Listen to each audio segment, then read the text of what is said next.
नमस्कार, मी Gautam Kamble. GK. News मराठीमध्ये आपलं सर्वांचं स्वागत. तुम्ही पाहत आहात मराठवाड्याच्या कुशीतलं जी.के. न्यूज मराठी.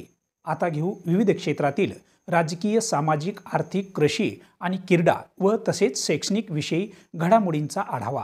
चला तर वळूया पुढील बातमीकडे. आता बातमी आहे वन विभागाची. पाहूया सविस्तर.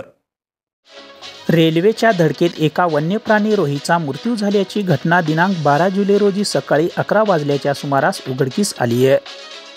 ही घटना 11 जुलैच्या रात्री सहस्रकुंड रेल्वे स्टेशनच्या हद्दीतील हरणखरब येथे रेल्वे ट्रॅकवर घडली असावी असा अंदाज वर्तवला जात आहे.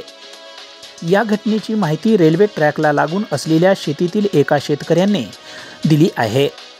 या घटनेची माहिती इस्लापूर येथील प्रादेशिक वन विभागाचे वनपरिक्षेत्र अधिकारी सचिन धनगे यांना मिळताच सचिन धनगे यांनी या घटनेची माहिती वरिष्ठाला कळवली आणि येथील संबंधित कर्मचाऱ्याला ही माहिती दिल्याने वन कर्मचाऱ्यांनी जाय मोक्यावर जाऊन रेल्वेच्या धडकेत वन्यप्राणी रोहीचे झालेले 2 तुकड्याचे पंचनामे करून मृत झालेल्या रोहीचे दोन्ही अवयव ताब्यात घेतले व मृत रोहीची अंतिम क्रिया करण्यासाठी वनरक्षक सय्यद अकबर युसूफ यांनी वन कर्मचाऱ्यांना सोबत घेऊन त्यांची अंतिम क्रिया वनपरिक्षेत्र अधिकारी सचिन धनगे यांच्या मार्गदर्शनाखाली पूर्ण केली असल्याची माहिती वनपाल व्ही.एस. गुद्दे यांनी दिली आहे.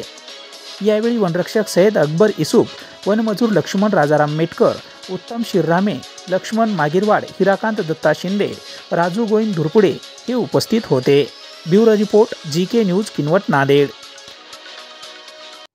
तुम्ही पाहत आहात महाराष्ट्राच्या कुशीतलं जी.के. न्यूज मराठी.